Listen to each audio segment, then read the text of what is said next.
ছবিতে বসে থাকা যেই ভদ্রলোককে দেখা যাচ্ছে ওনার সামনের গাড়িতে ওনার স্ত্রী শুয়ে আছে। স্ত্রীর জানাজা হওয়ার কথা ছিল রাত ৯টায়, কিন্তু উনি চাচ্ছিলেন না যে এত রাতে জানাজা হোক।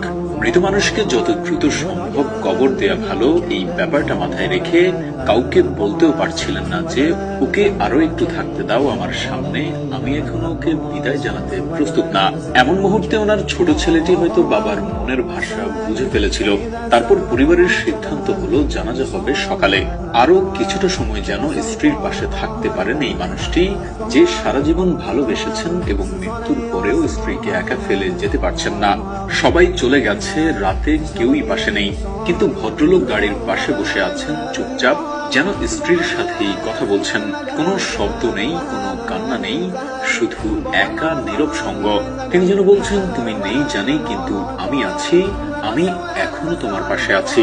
এটা কেবল ভালোবাসা না, এটা সঙ্গ, এটা প্রতিশ্রুতি, এটা এমন এক সম্পর্ক যেখানে মৃত্যুর সীমানা নয়। এই ঘটনাটা আমাদের শেখায়, ভালোবাসা মানে শুধু জীবনের সাথী হওয়া না, ভালোবাসা মানে মৃত্যুর পরেও সঙ্গী হওয়া, ছেড়ে না যাওয়া, পাশে থাকার অঙ্গীকার করা।